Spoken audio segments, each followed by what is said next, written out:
Hey guys, this is National Master Kevin Yang back at it with another video.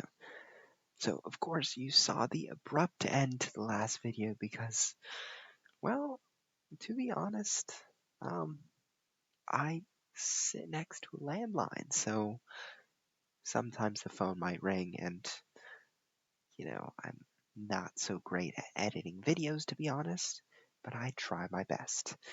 So, we talked about in this position that 98 is a sort of very passive way to do things because although it defends this pawn, it also restricts the rook from coming out. So we already pointed that out. We pointed out that these pieces are very active, and here I start taking advantage of that. Rook d1, and I want to go rook d5 with the support of the bishop.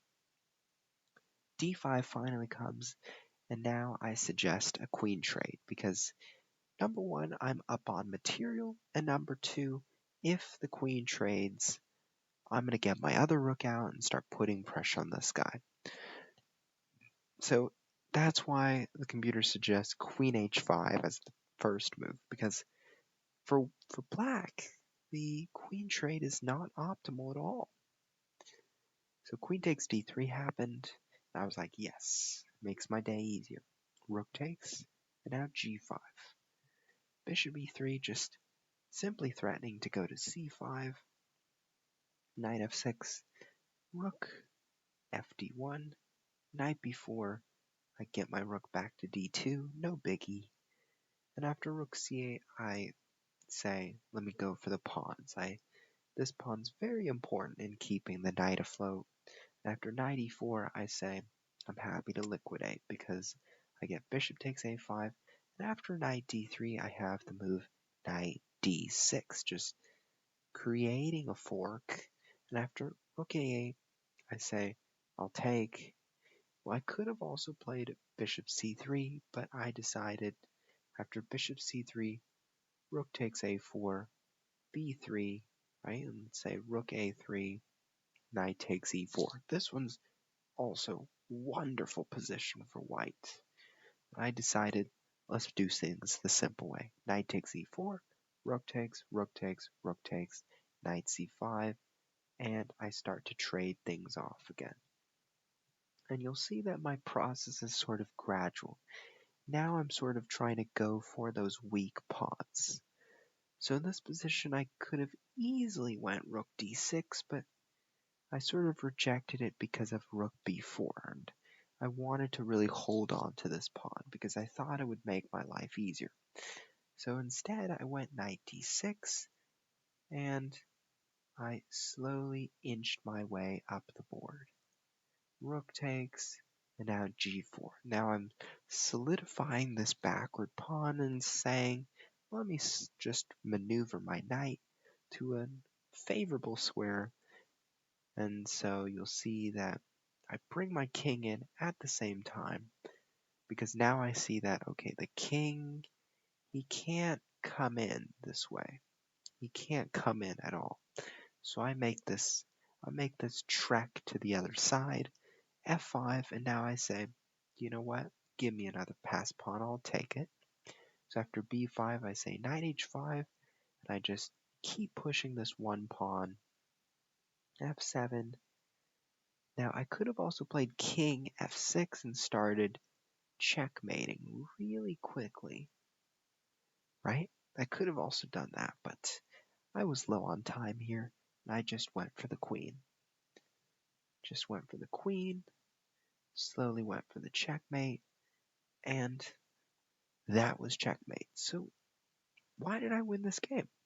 Well, the first slip up was allowing this tempo move that, well, in other words, it gave me an extra move to play in comparison to the position I showed in the game, where if this was the sequence of events and I played c3 here, now it would be black to move. But in the game, we reach this position and it's white to move. And so it just says that white gets an extra move, essentially. That's what it means. So essentially I went for a very positional approach, Anthon correctly spots my very suspicious looking A4 move, and I use the most of it, especially when it comes to going for D4. So at this point, what do you think black should have done?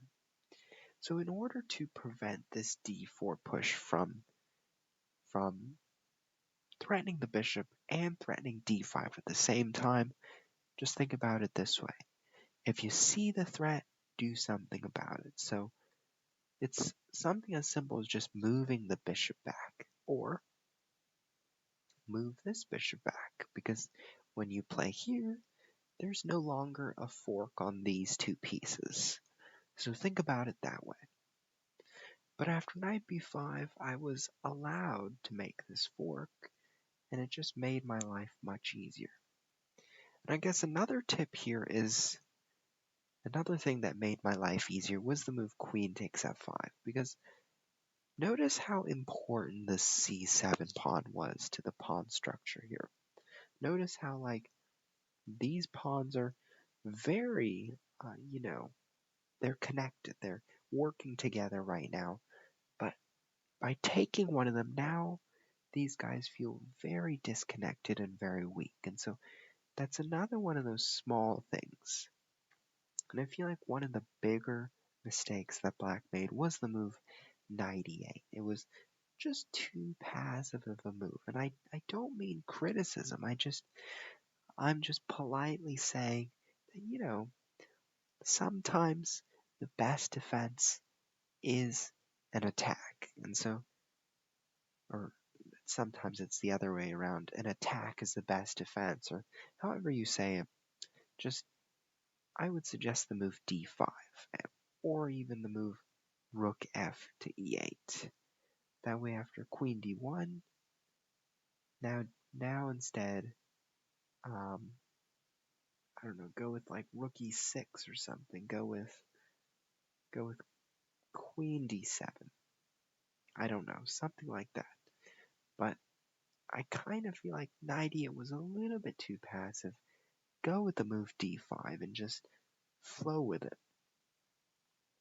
So instead, knight e8 happened, and with this queen trade, like I always say, when you trade, it needs to be beneficial for you. And I guess the only one really benefiting in this trade is white, because first of all, it activates the rook and it gives way to the other rook. So it's sort of like it gives white the edge.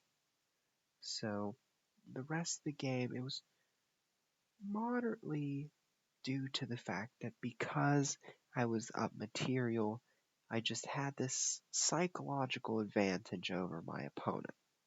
So of course Anthon was doing everything that Anthon could, just trying to keep pieces on the board, but also liquidating when necessary. So you can see here, after the rook trade, I was just maneuvering my knight, getting my king to the right square, starting to promote, and that was the end of the game. So, if you liked it, give it a like button, subscribe, and just make sure to have fun in the game, because if you don't have fun, you're probably not going to progress very far. It's all about, finding your curiosity for the game, finding what you like about it, and just going for it. Because something that I liked about the game when I started was the ability that every position was different. Every move, every new position triggered very different modes of thought. And I think that's very inspiring in terms of developing your thought process and broadening your vision to the world. So thank you, and I'll see you next time.